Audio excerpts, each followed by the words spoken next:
students. How are you all?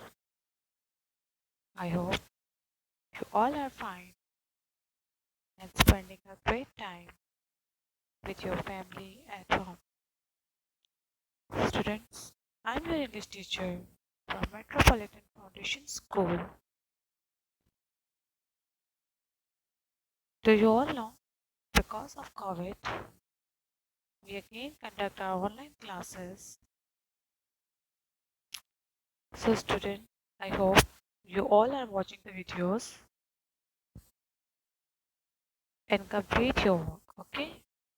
Students I hope कि आप सब वीडियोस देख रहे होंगे और अपना काम कंप्लीट करेंगे। जैसा कि आप जानते हैं, कोविड की वजह से हम दोबारा ऑनलाइन क्लासेस कंडक्ट कर रहे हैं, तो आप सभी सीरियसली क्लासेस अटेंड कीजिए और अपना काम कंप्लीट कीजिए। Students, in previous video, it's your second video of English pre English pre. In the first video I explain simple present tense, simple present, present and definite tense, okay, and give you a homework assignment of translation. Students, I will tell you one thing before starting your homework, before starting your copy work. You have to remember the writing rules, okay? Use blue pen, but give one finger space in every word, okay? Don't forget to draw a margin and do your work in a very good writing, okay? And students, आपको मैंने बताया था कि आप काम शुरू करने से पहले कॉपी में अपने 3 टाइटल पेजेस रेडी करेंगे। First one is first term examination और या first term start. Then second one is month of August. You all know month of August has started, so make a title page of month of August and the following topic. That topic is simple present, okay? तो I hope कि आप सबने ये title pages बना लिए होंगे। फिर मैंने आपसे कहा था कि इन 3 पेजेस के बाद आप एक 1 पेज ब्लैंक छोड़ देंगे। आपने वो 1 पेज ब्लैंक छोड़ना है फॉर द कंटेंट, वो मैं आपको बाद में बताऊंगी, बट आपने 3 पेजेस के बाद एक 1 पेज ब्लैंक छोड़ना है। Then you write down the translation, जो मैंने आपको प्रीवियस वीडियो में करवा दी है, जिसमें था अली स्कूल जाता है, वो वाली ट्रांसलेशन आपने गुड राइटिंग में लिखनी है। और अब ब्लैक पॉइंटर या ब्लू पॉइंटर यूज़ करेंगे उर्दू लिखने के लिए और इंग्लिश के लिए ब्लू पेन यूज़ करेंगे, okay? Now start. In this video, in the last video I just explained affirmative sentence, means just simple sentence, okay? Now in this video we will talk about the how to make a negative sentence and interrogative sentence. Interrogative sentences को हम question sentences भी कह सकते हैं, क्योंकि interrogative sentences जो है वो क्वेश्चंस होते हैं, ओके? जैसे हम सिंपल को, अफर्मेटिव को सिंपल सेंटेंसेस कहते हैं। नेगेटिव सेंटेंसेस में जिसमें हम नहीं का यूज़ करते हैं, और इंटरोगेटिव में हम क्वेश्चन मार्क का यूज़ करते हैं, मीन्स सवाल बनाते हैं, ओके? लास्ट वीडियो में मैंने आपको जस्ट सिंपल सेंटेंसेस बताए थे, उस सिंपल सेंटेंसेस की ट्रांसलेशन आपको कॉपी में राइट डाउन करवाई थी। Students, this video is just for information. ये वीडियो जस्ट आपके इंफॉर्मेशन के लिए है कि नेगेटिव और इंटरोगेटिव सेंटेंसेस किस तरह बनते हैं, but student not your copy work. अब आपने कॉपी में कुछ नहीं करना है, इस वीडियो से कॉपी में कोई काम नहीं है। आप सिर्फ ये वीडियो देखें और अपना सिंपल प्रेजेंट टेंस के बारे में नॉलेज गेन कीजिए, okay? Okay, now let's start our topic, simple present tense.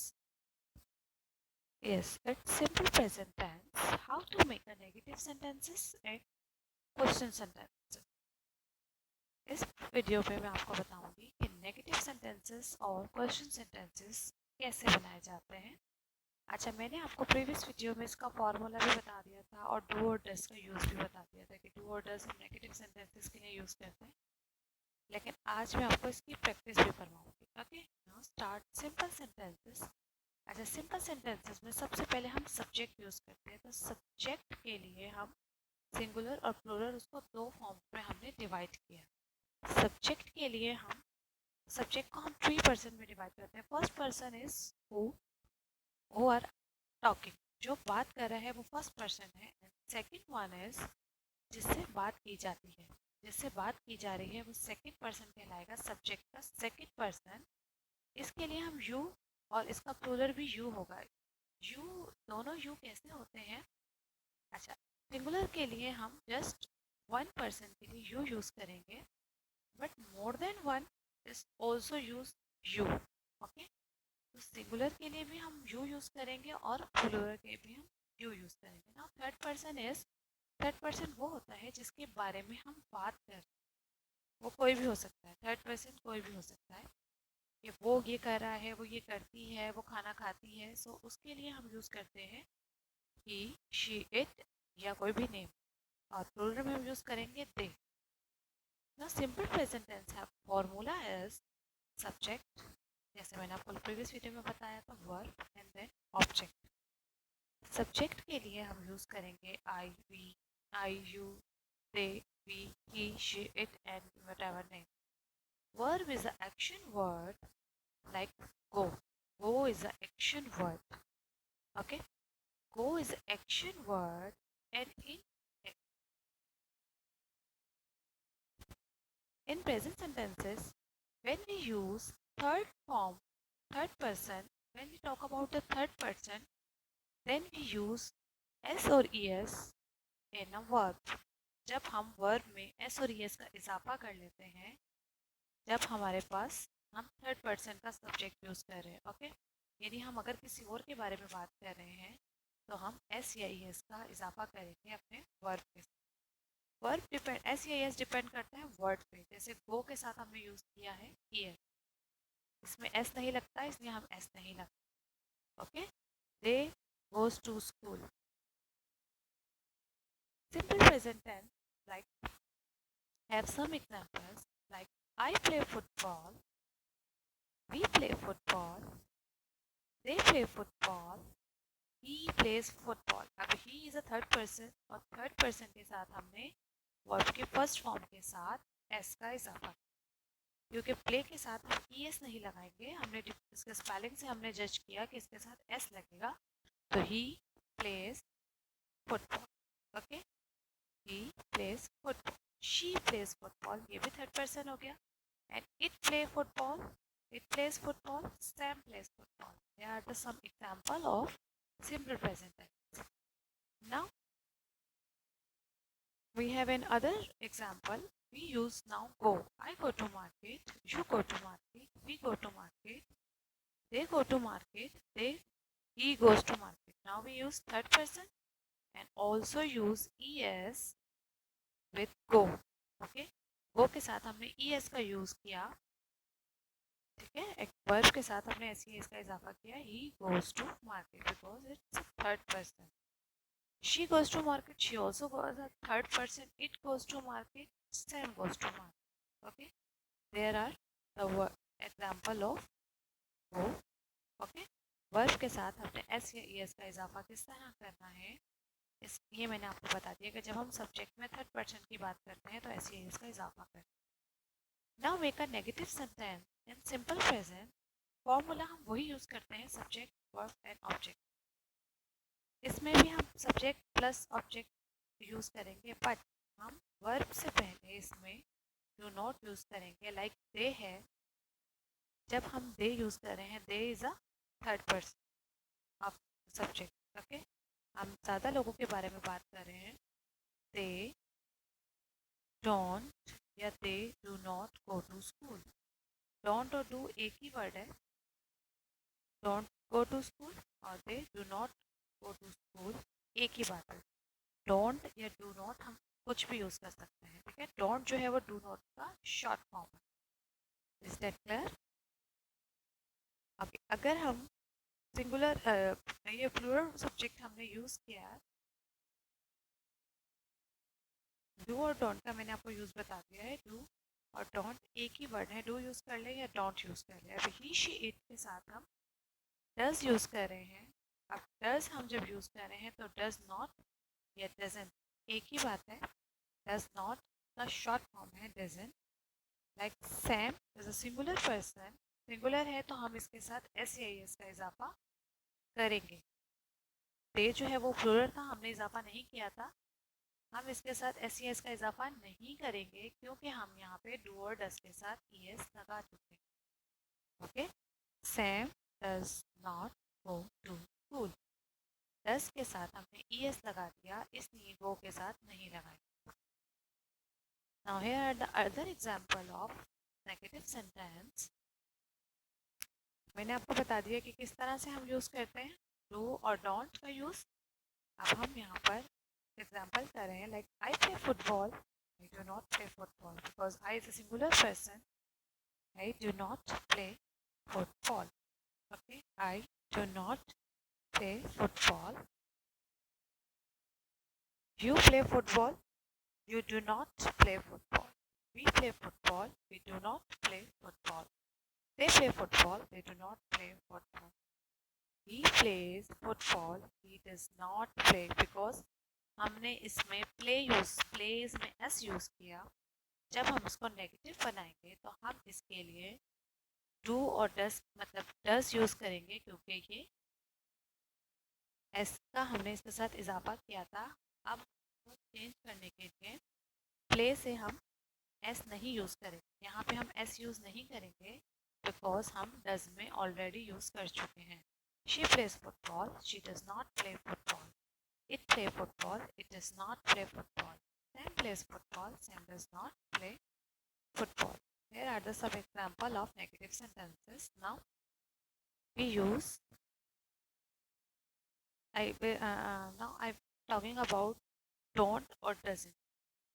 Okay, I play football, don't play football. एक ही बात है, डू नॉट कर लूँ या मैं डोंट कर लूँ। डू नॉट भी लिख सकते हैं या डोंट भी लिख सकते हैं। मैं दोनों एग्जांपल्स आपको बता रही हूँ ताकि आपके लिए इजी हो।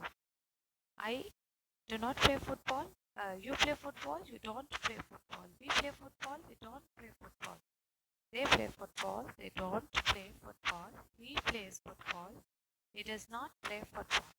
ओके स्टूडेंट्स, यहाँ हम डू और डज का इस्तेमाल कर रहे हैं। यहाँ हमने एस लगाया है थर्ड पर्सन के साथ, बट यहाँ हम एस क्यों नहीं लगा रहे बिकॉज हम डू डज नॉट के साथ एस ऑलरेडी यूज़ कर चुके हैं। They plays football, she does not play football.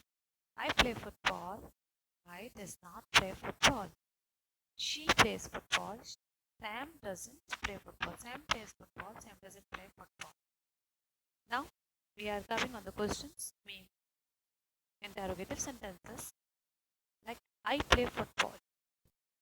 तो हम इसका हेल्पिंग वर्ब जो है हम इसको स्टार्टिंग में ले आएंगे। डू और डज को जो हम यूज़ कर रहे थे हम उसको स्टार्टिंग में ले आएंगे और लास्ट में क्वेश्चन मार्क लगा देंगे। तो क्या बन जाएगा, हमारा क्वेश्चन सेंस बन जाएगा। लाइक डू, डू हमने स्टार्टिंग में लगा दिया। डू आई प्ले फुटबॉल, क्या मैं फुटबॉल खेल सकता हूँ। डू का हमने यहाँ यूज़ किया। I is a singular person, that's why we use do. Okay, do I play football is a simple sentence. Negative और इंटरोगेटिव बनाने के लिए हम डू और डज का यूज करते हैं। You play football, you do you play football. We play football, we will play football. They play football, do they play football. तो हमने यहाँ पर सारे डू का यूज़ किया और आई होप कि आप सबको डू का इस्तेमाल समझ में आ गया होगा। मतलब डू और डज हम सेंटेंस के स्टार्ट में यूज़ करेंगे और लास्ट में क्वेश्चन मार्क ऐड करेंगे। He plays football. Now we talking about the plural plays. S का इजाफा किया है हमने यहाँ, then we use does. Okay, जब हम सिंगुलर की बात कर रहे थे तो हम डू यूज़ कर रहे थे। जब हम प्लूरल की बात कर रहे हैं तो डज यूज़ कर रहे हैं। हम प्लेस के साथ एस नहीं लगा रहे हैं बिकॉज हम डज के साथ ऑलरेडी एस लगा चुके हैं। ओके, और क्वेश्चन मार्क हमने ऐड किया तो ये हमारा क्वेश्चन सेंटेंस बन गया, क्वेश्चन टेंस बन गया। Okay, she plays football, does she play football. It plays football. Does it play football? Sam plays football. Does Sam play football?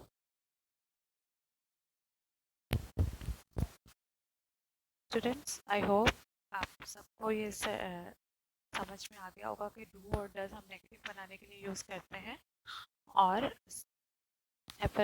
Sorry interrogative बनाने के लिए हम डू और डज को सेंटेंस के शुरू में ले आते हैं. It's very simple sentence. आप सब इसकी प्रैक्टिस कीजिएगा. जो भी वर्ड है, जो भी सेंटेंसेस मीन्स जिसमें ता है, ती है, ते है आता है, जो प्रेजेंट में मतलब जो प्रेजेंट में हो रहा हो, वो स्कूल जाता है, वो खाता है, वो पानी पीता है, ये सब काम प्रेजेंट में हो रहे हैं, मतलब हाल में हो रहे हैं. वो सारे सेंटेंसेस जो हैं वो सिंपल सेंटेंसेस जो हैं वो सिंपल प्रेजेंट टेंसेस कहलाते हैं. अब मैंने आपको इसका नेगेटिव बनाना भी बता दिया कि नेगेटिव में हम डू और डज का यूज़ कैसे करते हैं और इंटेरोगेटिव में हम डू और डज को सेंटेंस के शुरू में ले आते हैं और लास्ट में क्वेश्चन मार्क लगा के हम इसको क्वेश्चन सेंटेंस बनाते हैं. आई होप ये आप सबको समझ में आ गया होगा. मैं अगेन रिवाइज कर दूँ कि it's just activity video, it's not your copy work. आपने कोई काम कॉपी में नहीं करना इस वीडियो से. सो आप सब जो है वो अपना प्रीवियस वर्क टेस्ट जो मैंने आपको लास्ट ट्रांसलेशन करवाई थी उसे इन अ वेरी गुड राइटिंग, बहुत अच्छी राइटिंग में कीजिएगा. आप पेंसिल यूज़ नहीं करनी है, अब आपने पेन यूज़ करना है. वो स्टूडेंट्स जिनकी पेंसिल की राइटिंग भी अच्छी नहीं है वो अब छुट्टियाँ हैं, अपने प्रैक्टिस कीजिए, राइटिंग प्रैक्टिस कीजिए पेन से, ताकि आप लोग पेन से अच्छा काम कर सकें. बाकी स्टूडेंट्स की तरह आपकी कॉपीज़ भी नीट एंड क्लीन हो. अब साल का स्टार्ट हुआ है तो आप कोशिश कीजिए कि आपकी कॉपीज़ भी नीट रहें. तो अपनी पेन राइटिंग की प्रैक्टिस कीजिए ताकि आप अपनी कॉपीज़ में अच्छे से कंप्लीट कर सकें. Students, I hope you like this video. If you have any problem regarding to this video and if you have any query regarding this video, you can ask when your group is open. Okay? When you see the video, when you watch the video, you can ask the question at group time. Okay? Group के time में आप मुझसे question पूछ लीजिएगा. अगर आपको कोई भी प्रॉब्लम है वीडियो के बारे में, आप मुझसे पूछ लीजिए. ओके? और अपनी राइटिंग प्रैक्टिस कीजिए. Your writing should be neat and clean. Okay? Now you are in 5 class. अब आप 5 क्लास में आ गए हैं. आपकी राइटिंग बहुत अच्छी होनी चाहिए, बहुत ज़्यादा अच्छी होनी चाहिए. तो अब आप घर पे हैं, आपके पास बहुत टाइम है, आप अपनी राइटिंग प्रैक्टिस कीजिए और अपना काम कंप्लीट कीजिए. Okay? Thanks for watching the video. Stay home, stay safe. Students, Covid की वजह से आपको छुट्टियां हुई हैं, इंजॉय करने के लिए नहीं हुई हैं. So please stay home. Okay?